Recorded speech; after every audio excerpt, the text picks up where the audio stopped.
भरी समाज में, भरी महफिल में एक छोट से विराय घर से, एक छोट से उधर से आशा ना पूरे विश्वास बा की कहानी आप लोगों के एकदम शीशा नियर झलकी। अरे वाह कैसे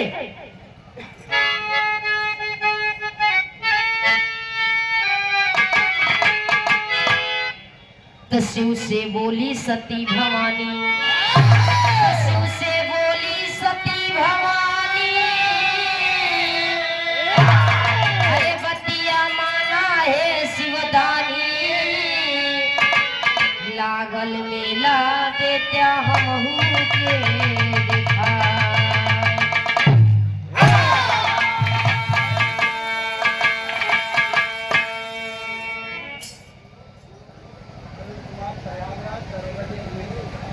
और गार्जियन जी अपने भैया सम्मानित अरुण कुमार प्रयागराज की पौंदरती से दरोगा साहब जी के मित्र सुंदर 501 रुपए का महान आशीर्वाद तहे दिल से धन्यवाद बा। आशीर्वाद की चाह रहे कि हम बच्चे बने कला में कामयाब हो। बिरहा में एक लाइन तर्जमा कैसे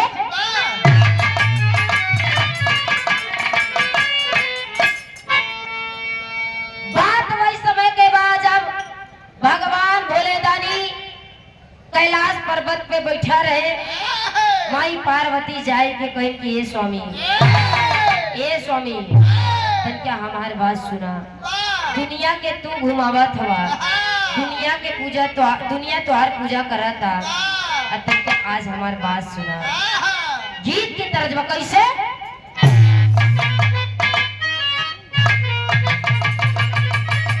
ये गीत कहलाएगा, कहे ए समरऊ, ए समरऊ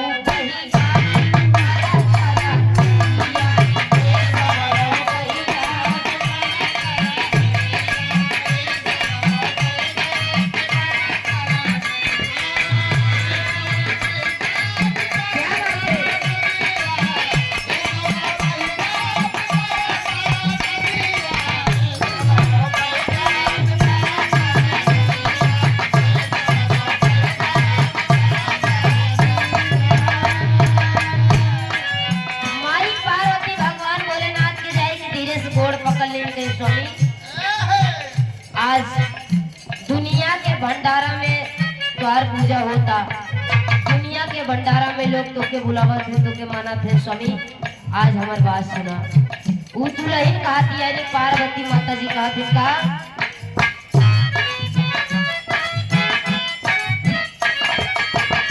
यह दुनिया के लाइन बा, माई पार्वती कहत है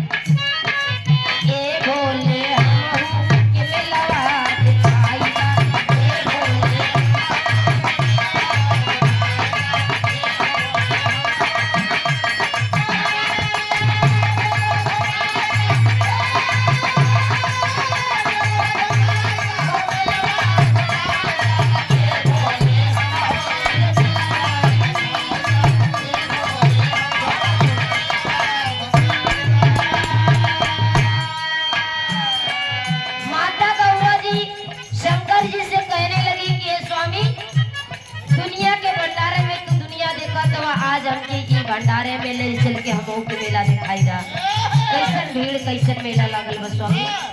जब माई पार्वती जी जिद करने लगी तब भगवान भोलेनाथ माता पार्वती के लिए आई चल दिलन। कैसे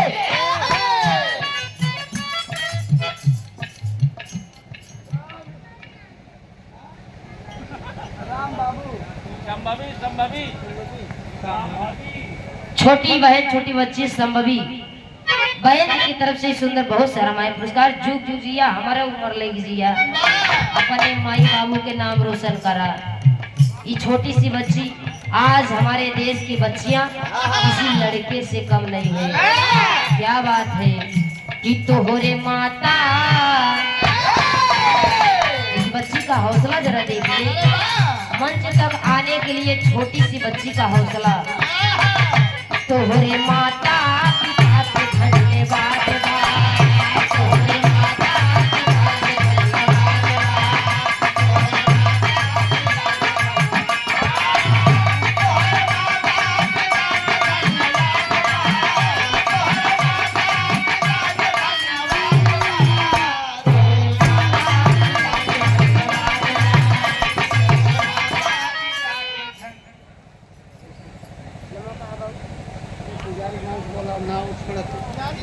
अच्छा ये बाबा जी पुजारी साहब जी की तरफ से। अच्छा ये माता जी के भक्त माता जी के मंदिर में बाबू जी की तरफ से ये सुंदर साफा सादारी 151 रुपए का महान आशीर्वाद तहे दिल से धन्यवाद बा। आशीर्वाद की चारी क्या बात है। और आप हमारे हृदय के गार्जियन विनोद श्रीवास्तव जी सुंदर 101 रुपए का महान आशीर्वाद तहे दिल से धन्यवाद बा। आशीर्वाद की चारी भोले बाबा ले के राइया भोले बाबा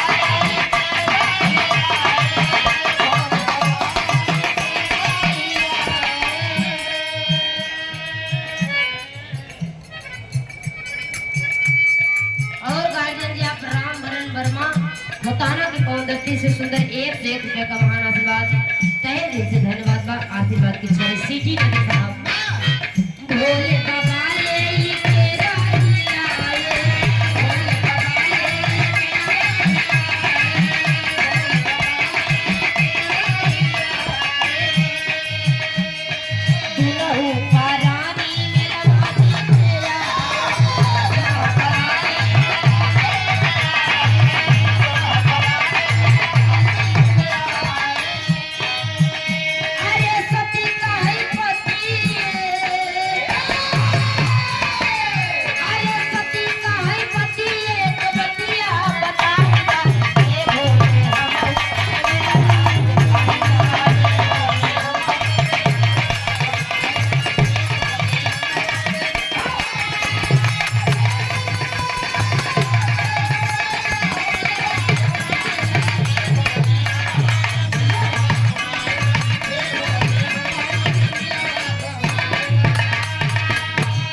भंडारा में जितना भी लोग आई बटे पहला चल के तनी हमहू के दिखाई दे स्वामी। आखिर एमा के अधर्मी के धर्मी के कैसन बा स्वामी हमहू के जाने चाहत है। माता पार्वती कह रही कि जो अधर्मी और धर्मी को हमको जानना है स्वामी। कौन पापी है कौन गैर पापी चेतनी बात कल भगवान भोलेनाथ करने चलो ठीक बा ले जाकर के मेला में घुमाते हैं। घुमा करके एगो बात कहते हैं क्या बिरहा में एक लाइन तेरी बा।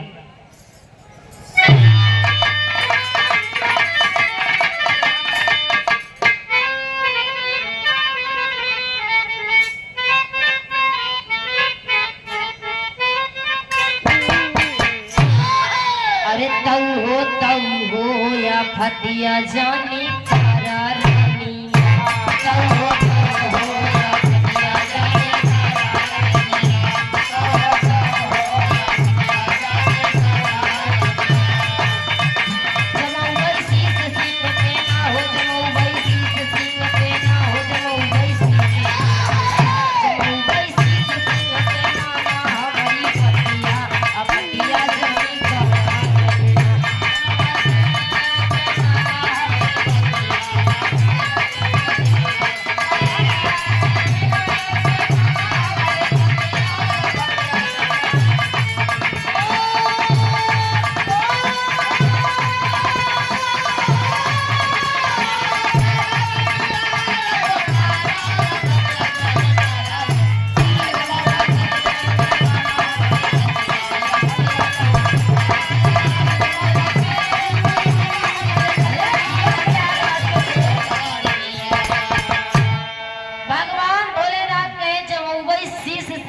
माना हमारी बतिया पतिया जनी करा रही एका जान लिया कि मेहरारू के जात ऐसन होती अगर वो जौन चीज जिदियाई नहीं एक मेहरारू जात एक लड़का बाल जी एक तिरिया जी एक ब्राज जी जिद तीनों इतना बेकार होते अगर लड़के जिदियाई कि हमके तरही चाहिए तो चाहे होगा प्लास्टिक तरई छोड़ के लिए आई लेकिन ओका तरई दिया अच्छा ले तरई ना देबा तौले मानी ना भाई हाल मेहरारून के अगर दीदी आई गई कि हम 9000 की साड़ी ले ई जान ले लाई के मनिया चाहे तुहार कुल गति हो जाए उनसे मतलब बेचारा मन से 2 दिन भर रिक्शा चलावत बा रिक्शा चलाई गैस गैस गोलू की मम्मी तनी पानी लियावा।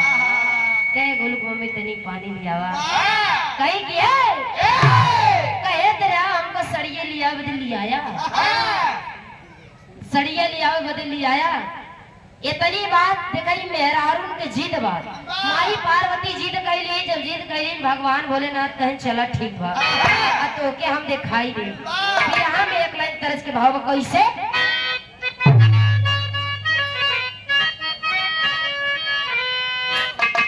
कोनो ननद और भौजाई चढ़ी रही कोठा पे ऊपर ही उतारे बदे ननदिया डेहड़ी पे खड़ी रही। चले वही रास्तवा से दूठे जोगी गुजरे। जब जोगी गुजरे नु दुल्हनिया भौजैया उतर के कहा दे का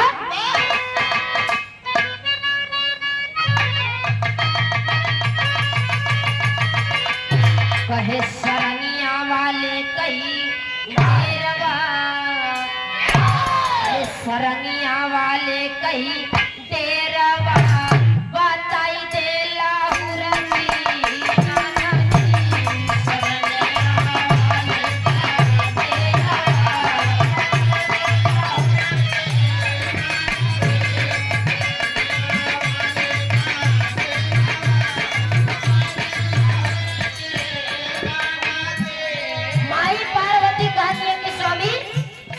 पपियन के सिर पे सिंहिया, अरे पपियन के सिर पे सिंहिया समाई जाहे भोले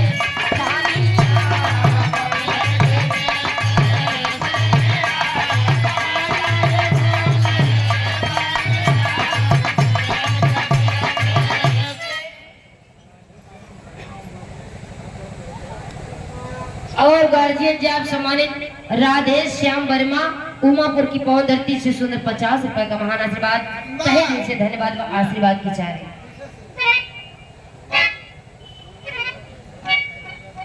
और सम्मानित आप श्री सुनील ओझा नारायणपुर की पवन धरती से सुंदर 50 रुपए का महान आशीर्वाद तहे दिल से धन्यवाद व आशीर्वाद की चाह रही।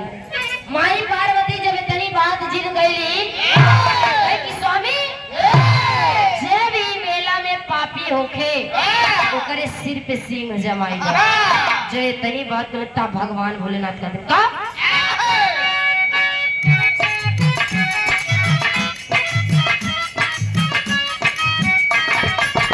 गोली भी हंस के सती महारनिया, गोली भी हंस के सती महारनिया, बोले भी गई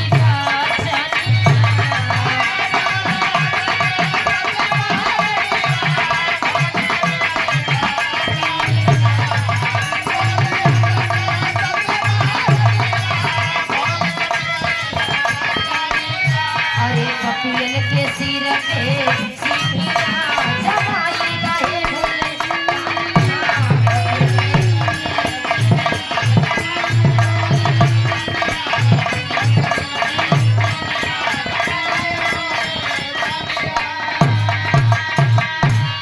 भगवान भोलेनाथ से जब माई पार्वती जीत गईली एक दिन भगवान भोलेनाथ कहन की ठीक बात हो के हम दिखाई कैलाश पर्वत पर बैठे हैं भगवान भोलेनाथ सती मुझको बहुत तेज से बुखार है, मुझको तेजी से बुखार है सती, और सती इधर परेशान हो रही है। जब रट लगाए दे हैं भगवान भोलेनाथ नाटक बनाए हैं। अब जब नाटक बनाए के लेटा है तब फिर हम एक लाइन तर्जबा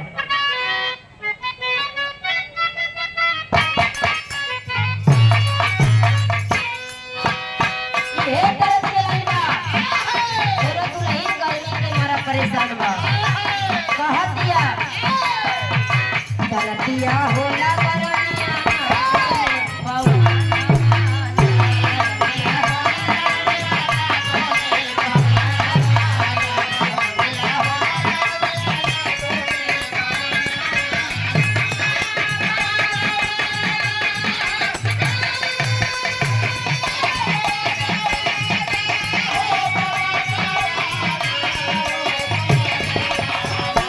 रतिया होला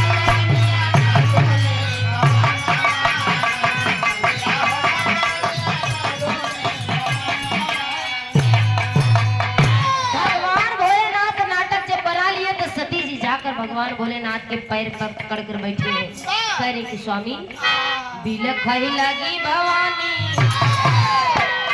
बिलखई लगी भवानी भोले के समाना।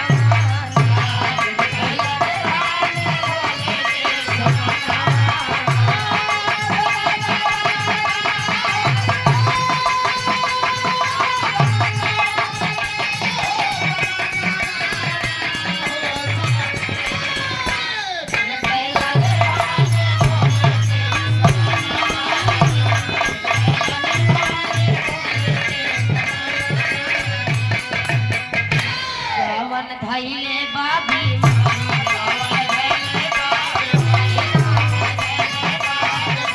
हमसे पढ़ी जाती पुराने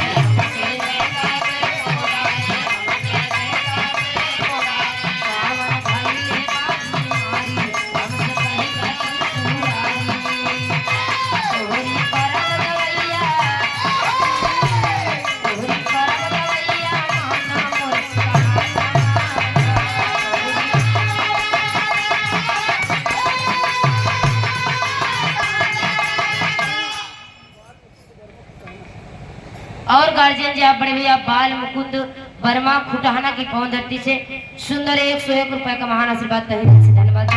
आशीर्वाद की चाह रहे जब इतनी बात करें तो भगवान भोलेनाथ कहा थे एगो माछारी लिया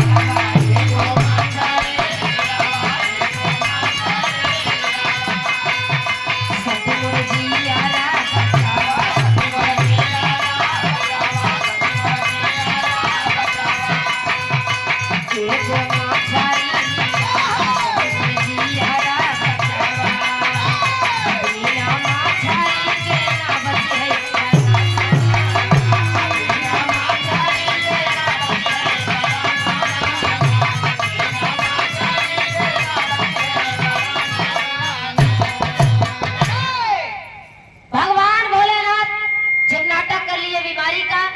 सती कह रही है कि नाथ आखिर आपको क्या हो गया नाथ, आखिर आपको इतने जल्दी ऐसे कैसे क्या हो गया स्वामी।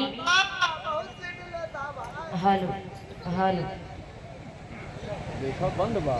भगवान भोलेनाथ कह रहे कि सती हमारी तबीयत बहुत खराब है, जब तक तुम मुझको मछली लेकर नहीं आओगी, मछली नहीं खिलाओगी तब तक मेरी तबीयत नहीं ठीक होगी। सती जब इतनी बतिया सुनत है तो हड़बड़ाई गई, कहने लगी कि स्वामी आप मछली की बात करते हैं, आपके प्राण के लिए मैं कुछ भी कर सकती हूँ स्वामी। और दरोगा साहब जी जितेंद्र कुमार मौर्य जी सुंदर इस भाव को समझते हुए 201 रुपए का महान आशीर्वाद तहे दिल से धन्यवाद बा। आशीर्वाद की चारे जनतनी बतिया कलन तक भगवान भोलेनाथ कलन जब तक हमके मछली ना लिए हूँ पहले हम ठीक ना हो गए।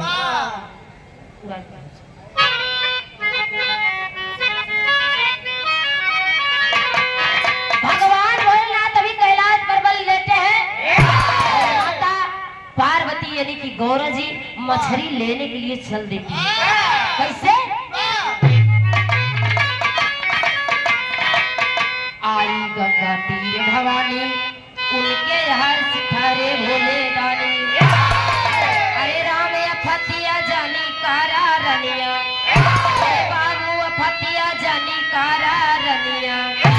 भगवान भोलेनाथ कहते हैं इधर पार्वती जैसे गई गंगा के किनारे, इधर से भगवान भोलेनाथ धीरे से उठ के जाए के हुई गंगा के किनारे खड़ा है, जो ने गंगा के किनारे सती मछली ले बने गए हैं, भेष बनाए ले माझी के जाए के बढ़िया से खड़ा है। ताले माता सती यानी कि गौरा जी गए कहें कि भैया ए भैया हमके मछली के जरूरत बा, हमार स्वामी बड़ा बीमार हवे, हमके मछली के जरूरत बा, तनी से हमके मछली देता हमार सुहाग बच जावे। तब फिर हम एक लाइन तरजबा कैसे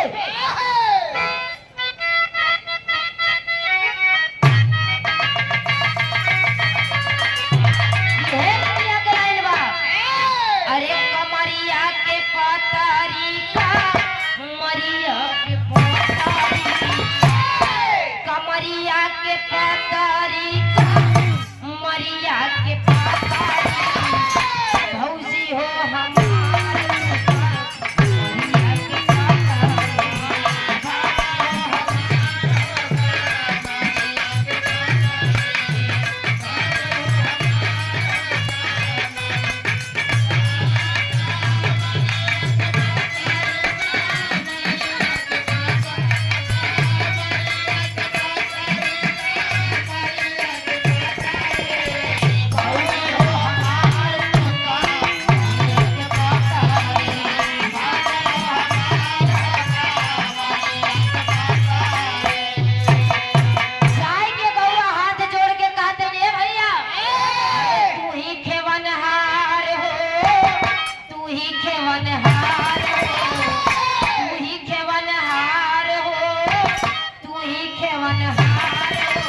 अगर जीवित हुई है तो उनके जिंदा होई के कारण तोरे हाथ में बा।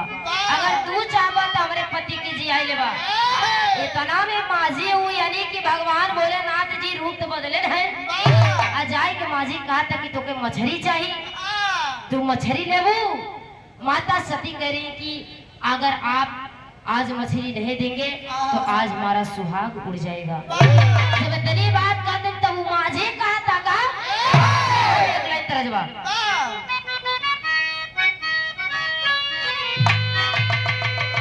यह गीत के लाइन बा। अरे तारे नरियरवा के बारी, अरे तारे नरियरवा के बारी ऊपर श्याम के दाग लगाएंगे। वो बाजी कह रहा है कि देखो तुम्हें तो मैं मछली दे दूंगा, लेकिन एक शर्त पर, जब तक तुम हमारे साथ एक रात हमारे कुटिया में नहीं बिताओगी तब तक मैं तुमको मछली नहीं दूंगा। ये भैया जब तनी बतिया माता सती सुनत है यानी कि गौरा जी कहने लगी कि आपको ऐसी बात करने में शर्म नहीं आती। अब तू जाना था हम के कर मेहरारू है, हम के कर धर्म पत्नी है। वो मुझे कह रहा कि तू चाहिए जेकर मेहरारू होगा हमसे मतलब चल हमारे साथ हमारे कुटिया में एक रात ना भी दे तले तो का मछली। माता सती गौरा जी परेशान हो गई और अपने पति को जिलाने के लिए इधर वही माता गौरा बोली थी कि जे दुनिया में पापी होई स्वामी ओकरे सिंह ही ओकरे सर पे सिंह जमाई दिया। वही माता गौरा जी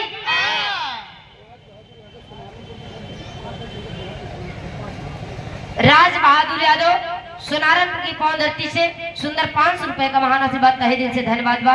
आशीर्वाद की चाह रही इधर अब माई गौरा कह रही है कि ठीक बा भैया हम अपने पति के बचावे बदे हम अपन सिंदूर बचावे बदे कुछ कर जाओ। फिर हम एक लाइन तरजबा धीरे धीरे कहानी के एकदम सटीक हो जाता कैसे।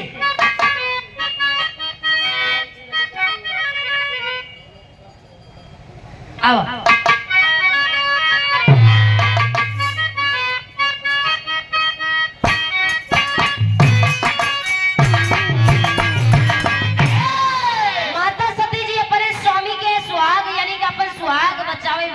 स्वामी के बचावे बदे माझी के साथ एक कुटिया में एक रात बिता लेती है। जब एक रात बिता ली जब बिताई के वही मछली जब माझी दही देश खाची भर के जब मछली दही देश तो मुड़े पलारे ले के चली तो इधर भगवान भोलेनाथ अपन रूप बदल के चले कैलाश पर्वत पे जाए के कैलाश पर्वत पे फिर वैसे बीमारे लेट गए तब माई पार्वती जब मछली लेके पहुंचे तब भगवान भोलेनाथ कहा थे हम एक लाइन तरजबा और भैंसरा की पावन धरती से बड़े भैया आप सुरेंद्र कुमार मोरे जी सुंदर 200 रुपए का महान आशीर्वाद तहे दिल से धन्यवाद बा। हमारे इलाहाबाद के बहुत खाटी चीज बा यह गीतिया के लाइन बा। अरे उड़तई चिड़ैया उड़तई चिड़ैया काहे मुया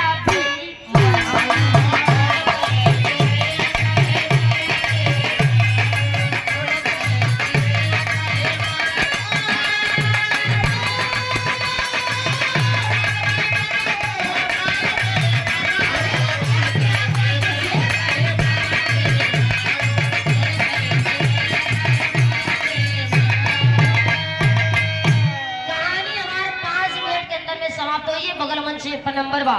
लेकिन भगवान भोलेनाथ चाय के गौरा जब पहुंची खाची भर मछली लेके भगवान भोलेनाथ कहले धनिया ए प्यारी अरे कवने भाव में तू पायू मछली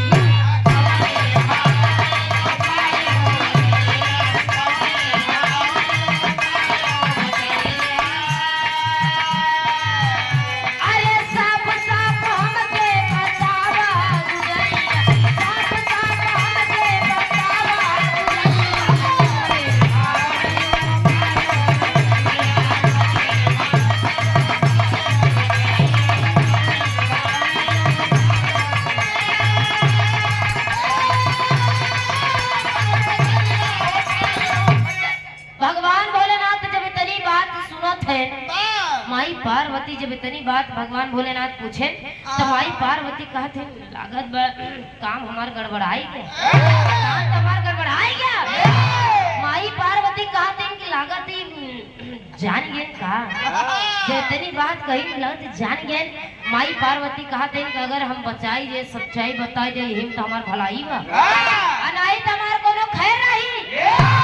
माई पार्वती कहने लगी कि स्वामी स्वामी आप मुझे क्षमा कर दीजिए, मैं आपको बचाने के लिए अपने सिंदूर को बचाने के लिए उस माझी के साथ हमने एक रात बिताकर तब आई स्वामी, तब वो माझी मुझे मछली दिया है स्वामी, आप इस मछली को खा लीजिए और आप हमारे साथ जीवन बिताइए स्वामी, आप मुझे चाहिए स्वामी। बात करें था भगवान बोले डांट कर कहने लगे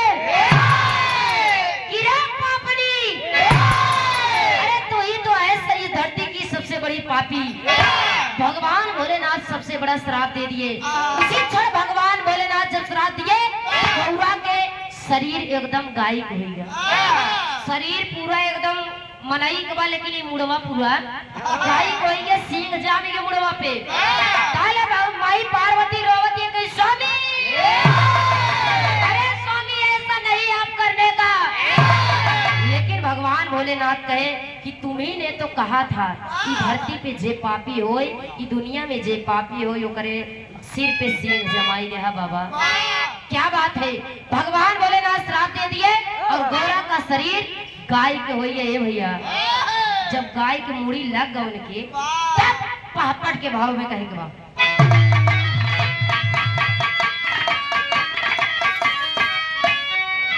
अरे सती का तुरंत ही बदल गया, तनवा मनवा बाउरबा सती का तुरंत ही बदल गया, तनवा मनवा बाउरबा सिंगिया जामा सिंह करे मनवा बाउरबा।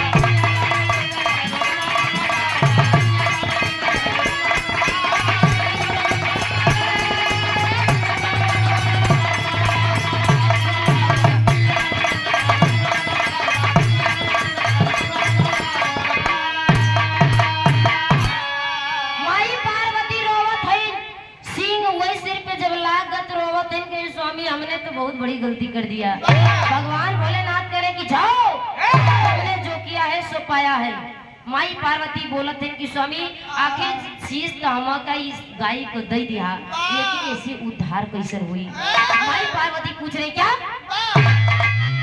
अरे कहिया ले हो ये बाबा ऐसे उद्धार हो, सुन के बचन कहई लागे ती पूरा रहो। मनवा बाउरबा 1000 वर्ष करी हासु अरे पूजनवा मनवा बाउरबा दुनिया जामा सिंह करे मनवा बाउरबा। माई पार्वती जब पूछने लगी तो भगवान भोलेनाथ कहने लगे 1000 तक तुम शिव का पूजा करोगी और जब पूजा करोगी तब एक दिन उस जमुना में नहाने के लिए उस जमुना में कन्हैया जी आएंगे अपनी गैया चराने के लिए। जब गैया चराने के लिए आएंगे, जब अपनी गैया को उसमें नहवाएंगे और जब वो नहवाएंगे तो तुम्हारे उस गाय के दूध से तुम्हारे ऊपर जब छींटा करेंगे तुम्हारा उसी समय तन बदल जाएगा। लास्ट छाप में कहीं बका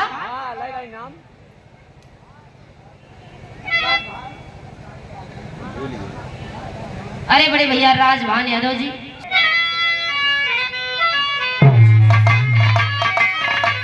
कहने लगे कि जब कार्तिक का मेला लागी जमुना के किनारे तो वही में भगवान कन्हैया बांसुरी के बजैया आएंगे गैया चराने के लिए और जब गैया चराने के लिए आएंगे तो अपनी गैया को उसी में नहलाएंगे और जब उसी में नहलाएंगे तो उस गैया के दूध से जब इस मूर्ति पर उसके दूध से छींटा पड़ेगा तो उस समय तुम्हारा तन बदल जाएगा।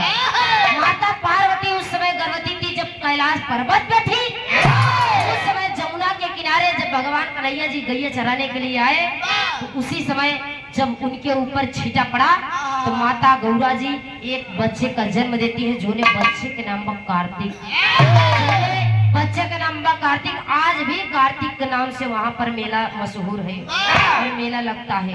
हमारी कहानी यही से समाप्त बा, लास्ट छाप में कहे के बाद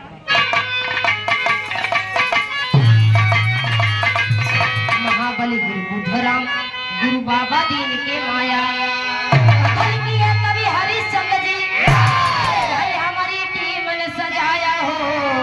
अरे राम अफतिया जानी कारा रमिया